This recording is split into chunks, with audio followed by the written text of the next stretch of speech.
आप महागठबंधन में हैं, इसके बाद जो है कि आप एनडीए के गठबंधन के अमित शाह जी से आप मिलने के लिए चले जाते हैं, देश के प्रधानमंत्री से मिलने जाते हैं। अब क्या है, कैसा गठबंधन में है, किस गठबंधन की बात करते हैं? आए गठबंधन में रह करके, और पार्टी रूल और पार्टी सिद्धांत है, पार्टी का जो नियम और कानून है, इसको आप पालन नहीं करते हैं।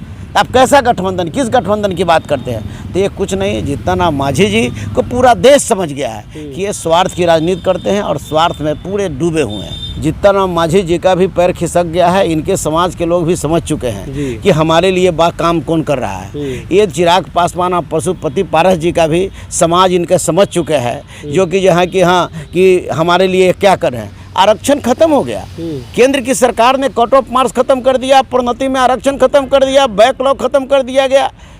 ये लोग हाथ पे हाथ रख करके बैठे हैं, तो इनके समाज इनके साथ जाएगा कहाँ? इनके तमाम जो इस देश के दलित जो है, ये भारतीय जनता पार्टी जिसने आरक्षण दलितों को खत्म करने का काम किया है, जो भारतीय जनता पार्टी और इनके जो गठबंधन है, इनके लोग के जो है कि खाने वाला दांत अलग और दिखाने वाला दांत अलग है। दलित को छलावा करते हैं, बाबा साहब अम्बेडकर के चरणों में झुक करके फूल चढ़ा देने से काम नहीं हुआ। आरजेडी के पूर्व मंत्री और आरजेडी के कदावर नेता हैं सुचंदा राम जी से हम बात करेंगे। बात इस मुद्दे पे करेंगे क्योंकि 2024 का जो लोकसभा चुनाव होने वाला है, इसके पहले महागठबंधन से जो अनुसूचित जाति अनुसूचित जनजाति से जो मंत्री थे संतोष कुमार सुमन, उन्होंने अपने पद से इस्तीफा दे दिया है। इस्तीफा देने का मुख्य कारण क्या हो सकता है, सर से हम बात करेंगे। सर, जो संतोष कुमार सुमन थे, इस्तीफा देने का सर कारण क्या हो सकता है? सर देखिए, स्वार्थ।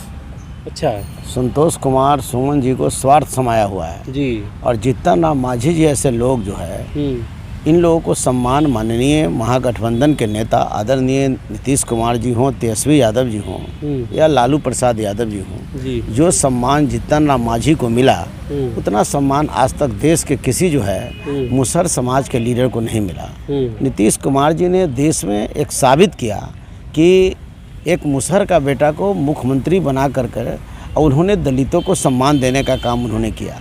इसके बावजूद भी नहीं, अगर उनके बेटा एमएलसी थे, इसके बाद भी आरजेडी और जेडीयू ने मिल करके इनके बेटा को एमएलसी बनाया। एमएलसी बनाने के बाद भी मंत्री भी का पद दिया। अब मंत्री के पद देने के बाद भी अब इनको क्या चाहिए, किस स्वार्थ में ये घटक रहे हैं, घूम रहे हैं? तो ऐसे परिस्थिति में हम समझेंगे कि स्वार्थ की राजनीति जीतन राम मांझी जी और इनके बेटा स्वार्थ की राजनीति करते हैं, स्वार्थ में एकदम विलीन है, डूब चुके हैं। न इनको शेड्यूल कास्ट का नीति और सिद्धांत, शेड्यूल कास्ट की हत्या होती रहे, उनके आरक्षण को समाप्त किया जाए, इस पर कहीं कोई बोलने के लिए इनके ताकत नहीं। इनको सिर्फ पद चाहिए, जितना पद मिल सके, जितना परिवार में पद मिल सके, इनके संबंधी को पद मिल सके। लेकिन इनको दूसरा शेड्यूल कास्ट का आरक्षण आ रहा है कि जा रहा है कि ख़त्म हो रहा है, उसके लिए कौन चिंता करेगा, इसके लिए नहीं है। तो ऐसे स्थिति में स्वार्थ की राजनीति है, स्वार्थ में इन्होंने इस्तीफा देने का काम किया। सर, वो तो कह रहे थे क्या कि नीतीश कुमार कह रहे हैं कि अपना पार्टी मेरे पार्टी में विलय कीजिए। देखिए, हमारा कहने का मतलब है कि जब उस तरह का सवाल जब आप करिएगा तो आप तो सब कुछ आप ही कर रहे हैं।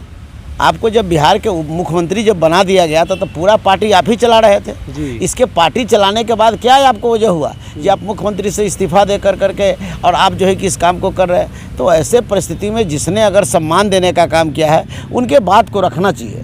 अरे तो किसी की बात कोई सुनते नहीं है। आप महागठबंधन में हैं, इसके बाद जो है कि आप एनडीए के गठबंधन के अमित शाह जी से आप मिलने के लिए चले जाते हैं, देश के प्रधानमंत्री से मिलने जाते हैं। अब क्या है, कैसा गठबंधन में है, किस गठबंधन की बात करते हैं? गठबंधन में रह करके, और पार्टी रूल और पार्टी सिद्धांत है, पार्टी का जो नियम और कानून है, इसको आप पालन नहीं करते हैं। आप कैसा गठबंधन, किस गठबंधन की बात करते हैं? तो ये कुछ नहीं, जीतन राम मांझी जी को पूरा देश समझ गया है कि ये स्वार्थ की राजनीति करते हैं और स्वार्थ में पूरे डूबे हुए हैं। सर, आने वाला जो 2024 का जो चुनाव होने वाला है, क्या महागठबंधन की सरकार बनेगा?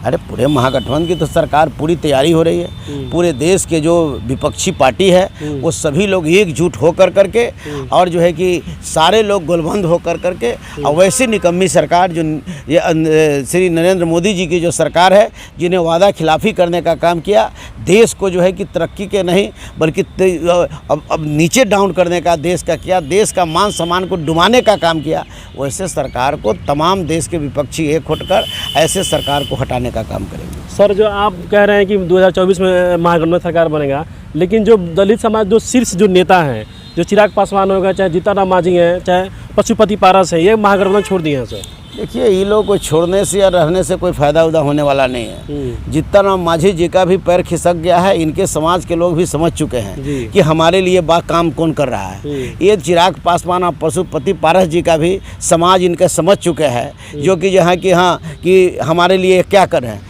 आरक्षण खत्म हो गया, केंद्र की सरकार ने कट ऑफ मार्क्स खत्म कर दिया, प्रोन्नति में आरक्षण खत्म कर दिया, बैकलॉग खत्म कर दिया गया। ये लोग हाथ पे हाथ रख करके बैठे हैं, तो इनके समाज इनके साथ जाएगा कहाँ। इनके तमाम जो इस देश के दलित जो है, ये भारतीय जनता पार्टी जिसने आरक्षण दलितों को ख़त्म करने का काम किया है। आज का आप देखिए, आप चाहे वह बीपीएससी का जो एग्ज़ाम हो, चाहे यूपीएससी का एग्ज़ाम हो, चाहे नीट का एग्ज़ाम हो, जिस चीज़ में आप देखिए, जो जनरल से शेड्यूल कास्ट के जो बच्चे आते थे, चाहे अति पिछड़ा के बच्चे आते थे या पिछड़ा के बच्चे आते थे, वो तमाम लोगों को आड़ी बांध दिया, घेर दिया कि आपका जो रिजर्वेशन है, आप उसी रिजर्वेशन में आप रह सकते हैं। और उससे हमारी जो है यूपीएससी में, बीपीएससी में, नीट में या अन्य जो एग्ज़ाम है, उसमें हमारा जो प्रतिशत कम होने का काम किया है। कई दिन पारस जी बोलने के लिए गए हैं, कई दिन गए हैं जितना नाम मांझी जी बोलने के लिए इस पर गए हैं, कई दिन चिराग पासवान जी बोलने के लिए गए। इसलिए पूरे देश के जो है, और ख़ास करके बिहार के दलित समाज ये समझ चुका है कि हमारा आरक्षण को समाप्त ये भारतीय जनता पार्टी नरेंद्र मोदी जी की सरकार ने किया है। तो हम इनके भी तमाम दलित एक होकर करके और गोलबंदी कर इनकी सरकार को उखाड़ फेंकने का काम करेंगे। सर, बीजेपी के नेता कह रहे हैं कि महागठबंधन के लोग हैं, जो तमाम जो दलित नेता हैं उनको दबाने के मतलब चक्कर में लगे हुए हैं। अरे कुछ नहीं कहने का मतलब ये कि वैसा कुछ नहीं है, और तमाम जगह जो है कि तमाम हमारे जो दलित समाज के लोग इस चीज़ को समझ चुके हैं। जो भारतीय जनता पार्टी और इनके जो गठबंधन है, इनके लोग के जो है कि खाने वाला दांत अलग और दिखाने वाला दांत अलग है। दलित को छलावा करते हैं। बाबा साहब अम्बेडकर के चरणों में झुक करके फूल चढ़ा देने से काम नहीं हुआ। बाबा साहब का विचार जो है उसको प्रकाशित होना चाहिए। बाबा साहब भीमराव अम्बेडकर ने जो सम्मान दिया, उस सम्मान को लागू होना चाहिए था। ये तो बाबा साहब भीमराव अम्बेडकर के ये केंद्र में बैठी सरकार इनके जो दिया हुआ संविधान को ख़त्म करने की बात की रही, और बाबा साहब भीमराव अम्बेडकर का दिया हुआ आरक्षण को समाप्त करना, ये बाबा साहब भीमराव अम्बेडकर का लिखा हुआ संविधान को ख़त्म करना है। हम लोग सभी लोग समझ रहे हैं, ऐसे निकम्मी सरकार को उखाड़ फेंकने का काम यह देश और इस राज्य के दलित करने का काम करेंगे।